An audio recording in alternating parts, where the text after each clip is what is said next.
Hello प्यारे बच्चों, आप सभी का हार्दिक स्वागत है। लास्ट लेक्चर में अपन ने बात की थी एनोड रे एक्सपेरिमेंट के बारे में। आज अपन उसी को कंटिन्यू करेंगे और आज अपन बात करेंगे जो एनोड किरणें हैं उनके क्या क्या प्रॉपर्टीज हो सकती है या उनकी क्या विशेषताएं होती है उसके बारे में बात करेंगे।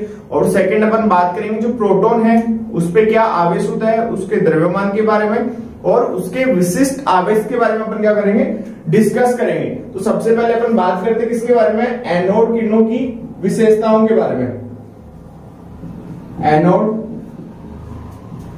किरणों की विशेषताएं।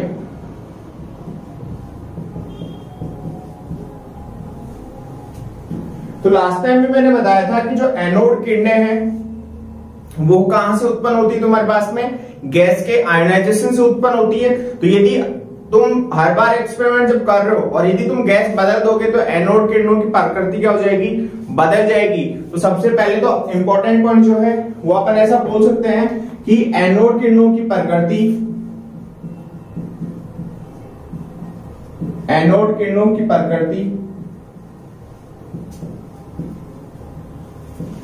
प्रकृति विसर्जन नलिका में भरी गैस पर निर्भर करती है। विसर्जन नलिका में भरी हुई गैस पर निर्भर करती है। ठीक है। सेकंड प्रॉपर्टी अपन क्या बोल सकते हैं, जो एनोड किरणें हैं उन पे आवेश कैसा होता है, धनात्मक आवेश होता है। एनोड किरणों पर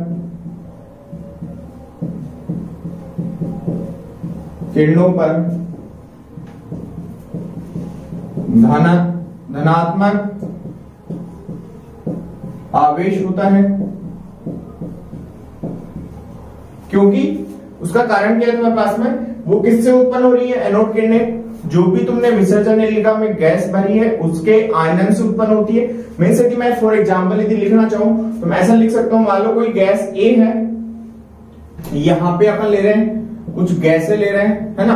तो गैस ए है, यदि इस पे कैथोड किरण आरोपित होगी तो इसका आयनन करके इसको किसमें बदलेगी, ए पॉजिटिव में, और यहां से क्या निकल जाएगा तुम्हारे पास में, इलेक्ट्रॉन। और यदि अपन कोई गैस सिंपल अपन लेने से हाइड्रोजन गैस, यदि इस पे कैथोड किरणें आरोपित होगी या उच्च विभव जब आरोपित होगा तो यहां से H प्लस बनेगा और यहां से क्या निकल जाएगा तुम्हारे पास में, A माइनस निकलेगा। जैसे नाइट्रोजन यदि तुम प्रयुक्त कर रहे हो तो N प्लस और यहां पे क्या निकल जाएगा, इलेक्ट्रॉन निकल जाएगा। ऑक्सीजन प्रयुक्त कर रहे हो तो यहाँ पे O प्लस बन जाएगा और यहाँ पे क्या बन जाएगा तुम्हारे पास में, इलेक्ट्रॉन निकल जाएगा। तो ये तो जो गैसें हैं वो कहां है तुम्हारे पास में, विसर्जन नलिका में तुमने भरी हुई है। तो ये वाले जो पार्टिकल हैं प्लस चार्ज वाले पार्टिकल, इसको अपन क्या बोल सकते हैं, एनोड किरणें बोल सकते हैं। और ये जितने भी हैं इलेक्ट्रॉन्स, है ना, ये तुम्हारे पास में क्या है, कैथोड किरणें। ठीक है। तो ये बात हुई किसकी, कि जो एनोड किरणें हैं उन पे धनात्मक आवेश होता है तथा वो किस पे निर्भर करती है, भरी हुई गैस की प्रकृति पर क्या करती है, निर्भर करती है। थर्ड, यदि मैं लिखना चाहूं कि जब इन पे धनात्मक आवेश होता है और यदि तुम इनको विद्युत क्षेत्र में क्या करवाओगे, गमन करवाओगे, तो ये किस साइड आकर्षित हो जाएगी तुम्हारे पास में, नेगेटिव इलेक्ट्रोड के साइड में, या कैथोड के साइड में क्या होगी, आकर्षित होगी। बिकॉज कैथोड पे क्या होता है तुम्हारे पास में, नेगेटिव आवेश होता है और जो एनोड किरणें हैं उन पे क्या होता है, धनात्मक आवेश होता है। तो थर्ड पॉइंट अपन ऐसा लिख सकते हैं कि एनोड किरणें विद्युत क्षेत्र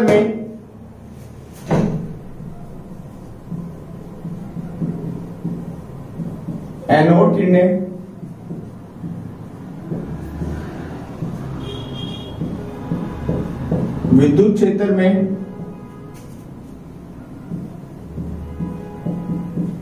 कैथोड या नेगेटिव आवेश जो है कैथोड की तरफ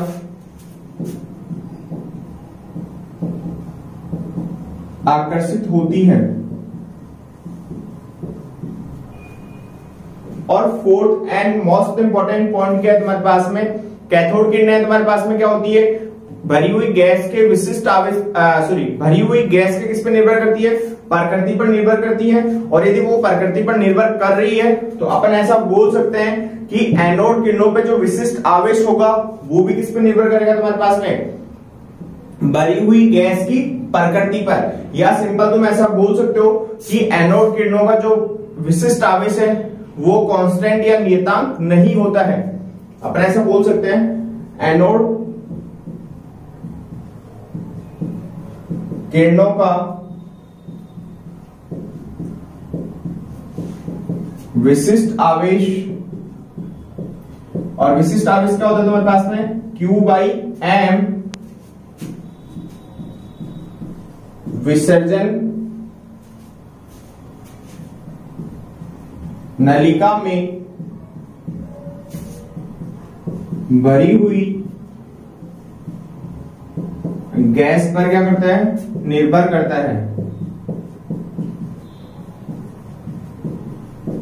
करता है, अर्थात तुम क्या बोल सकते हो, इनका जो विशिष्ट आवेश है अर्थात एनोड किरणों का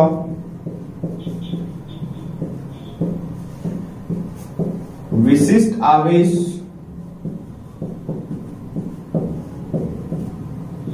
नियतांक या ब्रैकेट में अपन क्या लिख सकते हैं, कांस्टेंट नहीं होता है।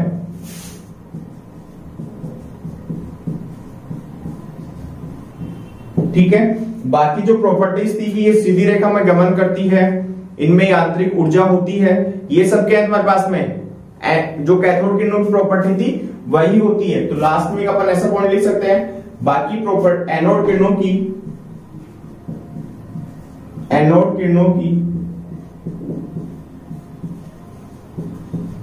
बाकी गुणधर्म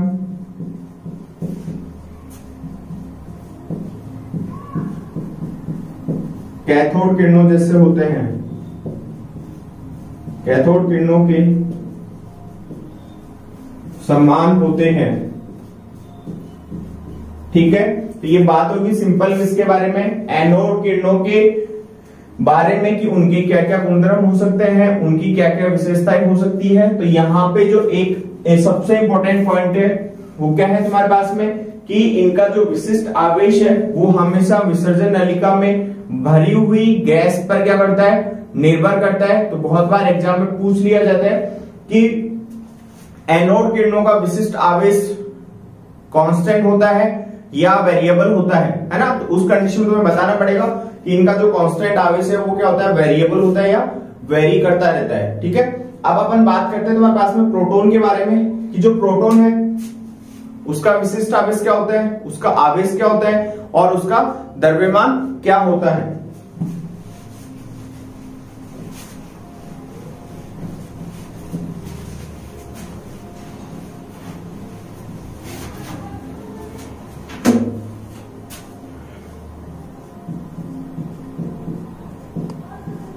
प्रोटॉन का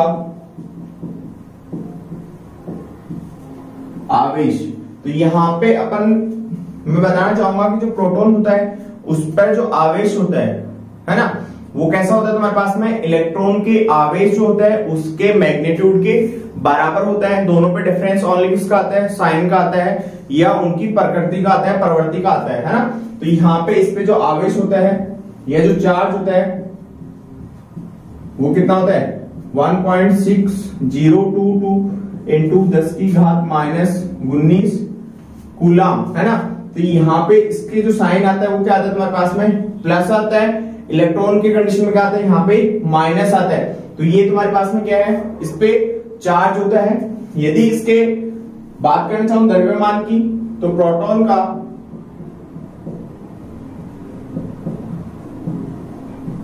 द्रव्यमान जो होता है वो कितना होता है, 1.672 into 10 to the power minus का 27, 1.672 इंटू 10 टू द पावर -27 क्या होता है, किलोग्राम होता है। और यदि इसको ग्राम में लिखना चाहो तो 1.672 इंटू 10⁻24 ग्राम में। और एटॉमिक मास यूनिट में जो होता है वो कितना होता है, 1.0007 AMU, है ना।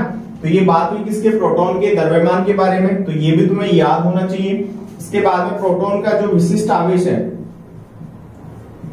प्रोटॉन का विशिष्ट आवेश, तो प्रोटॉन का जो विशिष्ट आवेश होता है Q/m, वो क्या हो जाएगा तुम्हारे पास में, आवेश बटा उसका द्रव्यमान। तो आवेश क्या है, 1.6022 इंटू 10⁻⁻19 कूलम बटे उसका द्रव्यमान 1.672 इंटू 10⁻⁻27 kg। ये क्या होता है तुम्हारे पास में, प्रोटॉन का विशिष्ट आवेश होता है। ठीक है, तो ये बात हुई किसकी, प्रोटॉन की डिस्कवरी कैसे हुई, किसने की, किन किरणों के रूप में प्रोटॉन की डिस्कवरी हुई। अब अपन बात करते हैं तुम्हारे पास में थर्ड फंडामेंटल जो पार्टिकल होता है, कौन सा, इलेक्ट्रॉन के बारे में।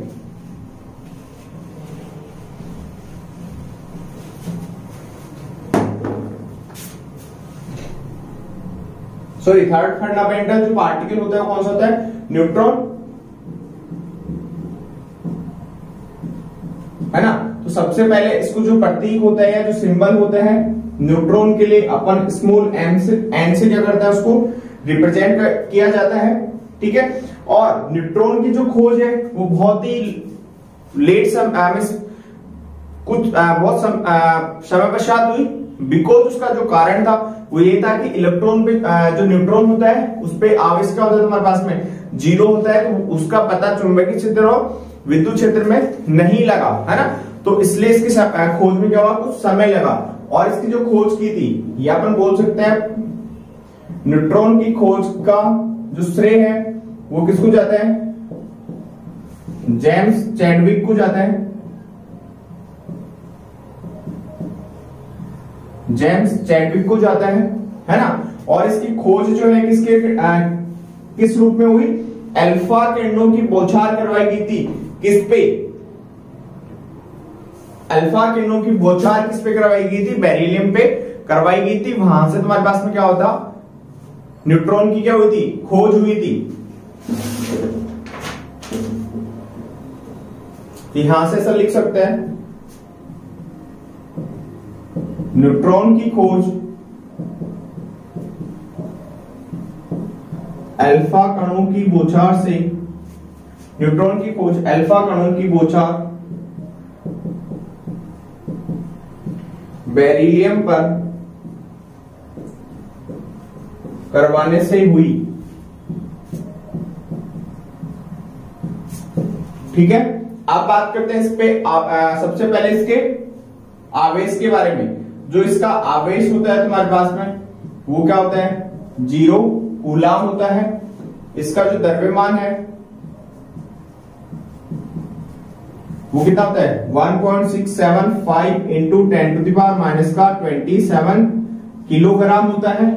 और यदि अपन बात करना चाहिए ग्राम में तो 1.675 इंटू 10⁻⁻24 ग्राम। और एएमएम कितना होता है, 1.008 AMU, है ना। तो ये बात भी किसके, इसके द्रव्यमान की। अभी यदि इसके विशिष्ट आवेश की बात करें अपन, विशिष्ट आवेश जो है वो क्या होता है तुम्हारे पास में, Q/m होता है। और जो न्यूट्रॉन है उस पर चार्ज क्या होता है, 0 होता है। इसलिए इसका विशिष्ट आवेश क्या होता है तुम्हारे पास में, 0 कूलम पर kg। तो ये बात हुई तुम्हारे पास में कुछ फंडामेंटल पार्टिकल्स के बारे में। पहला जो अपन ने डिस्कस किया, इलेक्ट्रॉन के बारे में डिस्कस किया, उसकी डिस्कवरी कैसे हुई, किसने की, उस पर क्या चार्ज होता है। सेकंड जो अपन ने बात की वो किसके बारे में बात की, प्रोटॉन के बारे में, प्रोटॉन की डिस्कवरी कैसे हुई, कौन सा एक्सपेरिमेंट उसके लिए काम में लिया गया। और थर्ड जो था क्या था, न्यूट्रॉन की डिस्कवरी है, इसकी खोज के बारे में अपन ने बात की। और इस पे क्या आवेश होता है, इसका क्या द्रव्यमान होता है और क्या इसका विशिष्ट आवेश होता है। तो ये बात हुई फंडामेंटल पार्टिकल्स के बारे में। नेक्स्ट वीडियो लेक्चर में अपन बात करेंगे कुछ फंडामेंटल डेफिनेशंस के बारे में जो हर जगह तुम्हें काम में आती है। तो जिन बच्चों को हमारे वीडियोस पसंद आ रहे हैं वो लाइक करना एंड शेयर करना ना भूले। थैंक यू, धन्यवाद।